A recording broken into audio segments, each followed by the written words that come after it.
नमस्कार। आप आज गीता के प्रथम अध्याय के तीसरे श्लोक का वर्णन सुनेंगे। विवेचना जो है व्याख्या की जाएगी तीसरे श्लोक की। उसके पहले हम लोग प्रारंभ करने के लिए एक श्लोक का जो पाठ है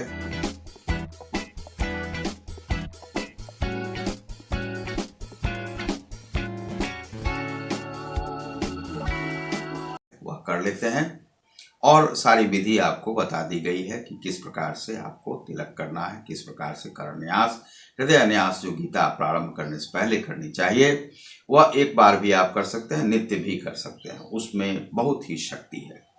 शांताकारं भुजगशयनं पद्मनाभं सुरेशं विश्वाधारं गगन सदृशं मेघवर्णं शुभांगमं लक्ष्मीकान्तं कमलनयनं योग विद्यानुगम्यं वंदे विष्णुं भवभयहरं सर्वलोकैकनाथं यं ब्रह्मा वरुणेन्द्र रुद्रमरुता अस्तुन्वन्ति दिव्ये अस्तवे वेदे सांगपदक्रमोपनिषद्गायन्ति यं सामगा ध्यानावस्थित तद्गतेन मनसा पश्यन्ति यं योगिनो यस्यान्तं न विदुः सुरासुरगणा देवाय तस्मै नमः।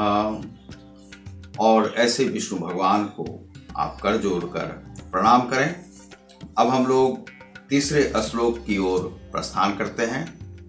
तीसरा जो श्लोक है उसमें पश्येतां पाण्डुपुत्राणामाचार्य महतिं चमुं व्यूढां द्रुपदपुत्रेण तब शिष्येन धीमता। पश्य देखिए, एताम इस पांडुपुत्राणाम पांडु के पुत्रों की आचार्य हे आचार्य गुरु महिताम महतीम विशाल चमुम सेवा सेना को व्यूढ़ान व्यवस्थिता द्रुपद पुत्रेण द्रुपद के पुत्र द्वारा तब तुम्हारे शिष्येन शिष्य द्वारा धीमता अत्यंत बुद्धिमान।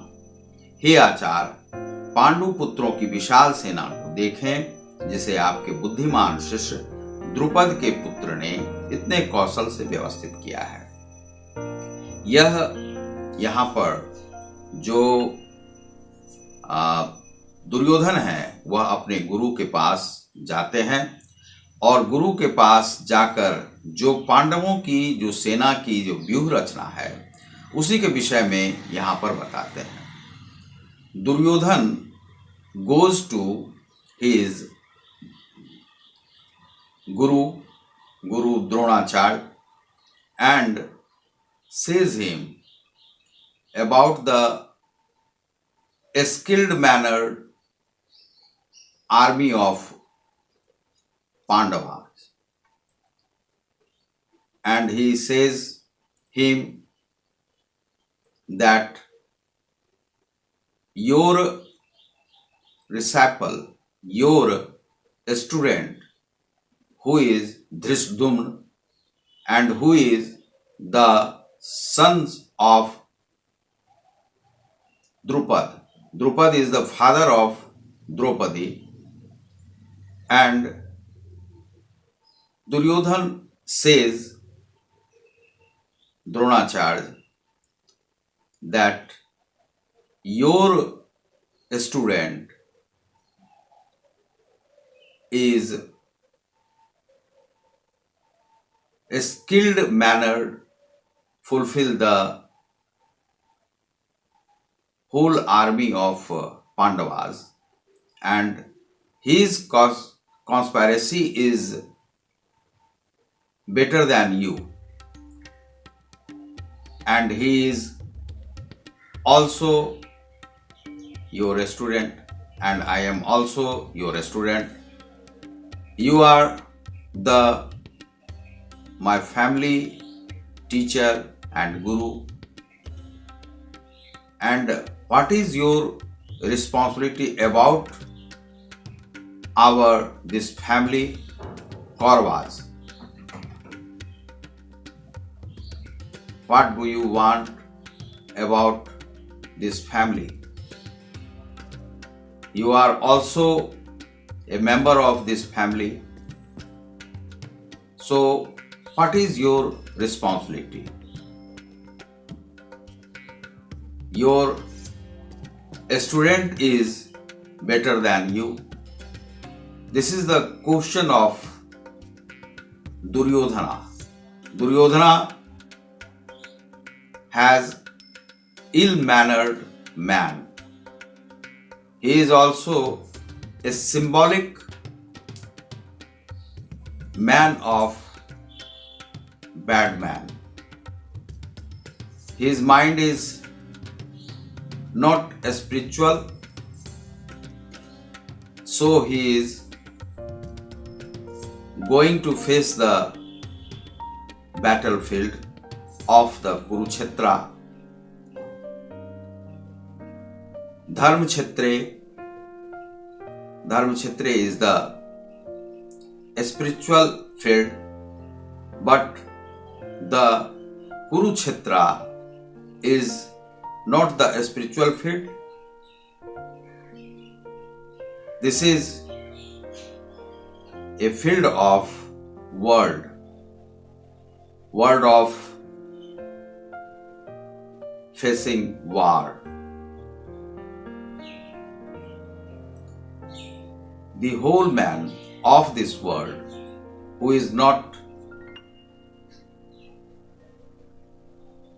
spiritual, always facing the war of this world field, that is Kurukshetra. तो कुरुक्षेत्र में जो व्यूह रचना पांडवों के द्वारा की गई है, उसे देखकर कि एक संशय दुर्योधन के मन में है. उसे लगता है कि जो उसके गुरु हैं वह भी तो शिक्षक हैं धृष्टद्युम्न के. धृष्टद्युम्न जो द्रुपद का पुत्र है, और द्रुपद कौन है? तो द्रुपद द्रौपदी के पिता हैं. और दुर्योधन को यह भी शंका है कि द्रोणाचार्य कहीं अपने इस व्यूह रचना में कमजोर ना पड़ जाए. और यहां पर जो द्रुपद हैं, द्रुपद और द्रोणाचार्य में कुछ विवाद पहले से चला आ रहा है. उस विवाद को लेकर के भी संशय है कि कहीं द्रोणाचार्य जो हमारे साथ जो युद्ध करेंगे पांडवों के साथ, वह काफी भयावह ना हो. कुछ हो सकता है कि ऐसी शंका है कि चूंकि उसके कुल गुरु हैं कौरवों के, तो कौरवों का पक्षधर होंगे और कौरवों के लिए अच्छी व्यूह रचना करेंगे. यह डर धृष्टद्युम्न और द्रुपद के मन में भी है, और इधर जो दुर्योधन है उसके भी मन में है. यह विवाद चलते आ रहा है. धृष्टद्युम्न जो है द्रोणाचार्य के शिष्य रहे हैं, पांडव भी द्रोणाचार्य के शिष्य रहे हैं. अब यहां पर जो लाहिरी महाशय हैं वह कहते हैं कि जो लोग कुरुक्षेत्र में लगे रहते हैं उनके मन में हमेशा से ही संशय बसा रहता है. मृत्यु का भय उसे रहता ही है. यह योग क्रिया के द्वारा है. क्रिया योग में जो है वह जो कहा गया है उसके अनुसार से गीता में जो श्यामाचरण लाहिरी महाशय ने किया है उसमें उन्होंने कहा है कि मनुष्य जब जन्म लेता है, जन्म के बाद उसमें अज्ञानता रहती है. उस अज्ञानता को मिटाने के लिए, अंधकार को मिटाने के लिए उसे गुरु के पास जाना पड़ता है. गुरु से वह संशय व्यक्त करता है. गुरु ही उसके अंधकार को मिटाता है. और गुरु अंधकार को जब मिटाता है फिर भी संशय समाप्त नहीं होती, क्योंकि यह जो संसार है यह भय का नाम है, यह संशय का नाम है, यह शंका का नाम है. इस जीवन में अब क्या, यही दुर्योधन के साथ हो रहा है. तो दुर्योधन इसी शंका को लेकर के वहां गुरु के पास गया है और वह जो संशय है उसे वह मिटाना चाहता है. लेकिन गुरु वहां पर उसके भी गुरु हैं और अपने भी गुरु हैं. विवाद अलग है धृष्टद्युम्न, द्रुपद और द्रोणाचार्य में.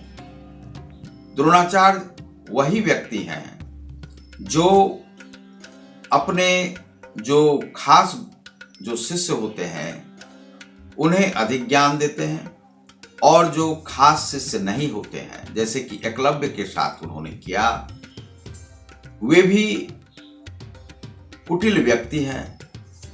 वे नहीं चाहते हैं कि उनके जो अपने शिष्य हैं, जहां पर जिनका नमक उन्होंने खाया है, उन्हें तो ज्ञान पूर्ण देते हैं, लेकिन जो एक शूद्र जाति का व्यक्ति एकलव्य था, उसके साथ उन्होंने अन्याय कर दी। यह भी एक सांसारिक बात है। तो ऐसे ये गुरु हैं। यही गुरु दुर्योधन के भी हैं और उधर पांडव के भी हैं। संशय दुर्योधन के मन में है कि क्या ये हारना चाहते, क्योंकि व्यूह रचना देख करके उसे संशय होता है, और संसार को, कुरुक्षेत्र को देख करके भी डर होता है। यह लाहिरी महाशय ने कहा है कि योग की जो भूमि है, योग की भूमि आपको कृष्ण तक ले जाता है। कृष्ण के लिए जो भावातीत ध्यान है, भावातीत ध्यान महेश योगी ने किया, और उसी भावातीत ज्ञान के दूसरे रूप में जो क्रिया योग है, वह भी गीता से ही निकला हुआ, वह भी महाभारत से ही है। यह पूर्ण देव भूमि का ज्ञान है।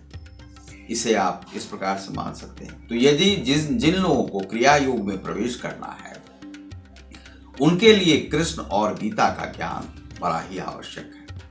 तो यही संशय लेकर के दुर्योधन वहां गया है, और आध्यात्मिक उसके पास ज्ञान नहीं है। आध्यात्मिक ज्ञान भी चाहिए, संशय भी मिटाना है, कुरुक्षेत्र क्या है उसको भी जानना है, और वहां की जो व्यूह रचना है उसमें उसे फंसने का डर है, संशय है। उसी व्यूह रचना को जानने के लिए गया है, और उसे यह भी संशय है कि कहीं गुरु उस पांडवों का तो पक्ष नहीं ले रहे, क्योंकि वहां के भी गुरु वही है। यह संशय उसके मन में गुरु के प्रति भी है।